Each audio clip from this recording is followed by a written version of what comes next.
வீடியோவில் CCS 366 software testing and automation அப்படின்னு இருக்கும். பட் இதில் ஒரு ஸ்பெல்லிங் மிஸ்டேக்கு. ஆட்டோமேஷன் இருக்கும், டெஸ்டிங் கிடையாது ஆட்டோமேஷன் இருக்கும். அதாவது இது இருந்துச்சு அப்படின்னா மேபி உங்கள் ஃப்ரெண்ட்ஸ்க்கு ஷேர் பண்ணிவிடும்போது இந்த மாதிரி வந்துட்டு மென்ஷன் பண்ணி ஷேர் பண்ணிவிடுங்க.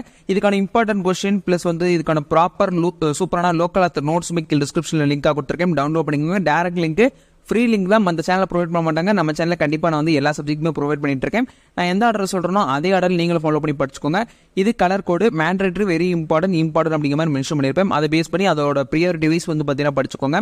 யூனிட் 1 பொறுத்தவரை எல்லாமே வந்து பார்த்தீங்கன்னா மேக்ஸிமம் நான் 3 கொஸ்டின் இல்லை 4 கொஸ்டின் தான் கொடுத்துருப்பேன். அதை பேஸ் பண்ணி நீங்கள் எல்லாம் படிச்சிங்கன்னா நல்ல மார்க்கும் பார்த்தீங்க அப்படின்னா எடுக்கலாம். யூனிட் 1 பொறுத்தவரை வந்து பார்த்தீங்கன்னா பிளாக் பாக்ஸ் டெஸ்டிங்கு, அப்புறம் வந்து white box testing, unit and integration and system testing அப்படின்னு ஒரு கொஸ்டின் இருக்கும். இதையும் படிச்சுக்கோங்க. V model of software testing இதையும் படிச்சுக்கோங்க. யூனிட் 2 பொறுத்தவரை 2 கொஸ்டின் தான் இருக்கும். பட் இது நீங்கள் வந்து டெஸ்ட்டுன்னு பார்த்தீங்க அப்படின்னா நிறையா இருக்கும். Test base, test strategy, test schedule, test case அப்படின்னு இருக்கும். இது எல்லாமே நீங்கள் படிக்கிற மாதிரி இருக்கும். எல்லாத்தையும் படிச்சது கண்டிப்பாக ஒன்று அட்டன் பண்ணுற மாதிரி இருக்கும். இன்டர் குரூப் ரெஸ்பான்சிபிலிட்டி இதுவுமே ஒரு இம்பார்ட்டன்ட் கொஸ்டின். இதையும் நல்லா பார்த்துக்கோங்க.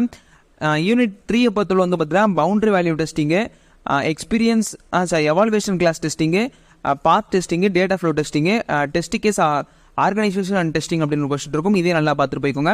அடுத்து யூனிட் 4 பொறுத்தவரை வந்து பார்த்திங்க அப்படின்னா சிங்கிள் கொஸ்டின் மட்டும் தான் கொடுத்துருப்பேன். பட் அதுக்குள்ளேயுமே வந்துட்டு சப் டாபிக்ஸாக வந்துட்டு ஒரு 5 கொஸ்டின் பார்த்திங்க அப்படி இருக்கும். என்னென்ன அப்படின்னு நான் சொல்கிறேன்.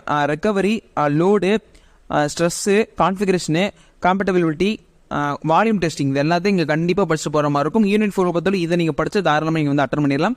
மேக்ஸிமம் பார்த்தாலே ஒரு 4 கொஸ்டின் தான் இருக்கும். எல்லாமே ஈஸியாக இருக்கும். எல்லாமே வந்து கான்செப்ட் நோடு புரிஞ்சு படிச்சுக்கோங்க.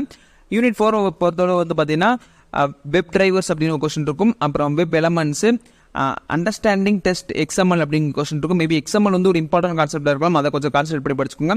இதுக்கான இம்பார்ட்டன்ட் கொஸ்டின் பிடிஎஃப் ப்ளஸ் வந்து இதுக்கான local author notes unit wise பார்த்தீங்கன்னா கீழே டிஸ்கிரிப்ஷனில் ஃப்ரீ லிங்காக இருக்குது. டவுன்லோட் பண்ணிக்கோங்க. சேனல் பிடிச்சிச்சு அப்படின்னா சப்ஸ்கிரைப் பண்ணிக்கோங்க. வேறு ஏதாவது உங்களுக்கு சப்ஜெக்ட் இம்பார்ட்டன்ட் கொஸ்டின் வேணாலும் கீழே கமெண்ட்ஸில் சொல்லுங்கள். தேங்க்யூ ஃபார் வாட்சிங்.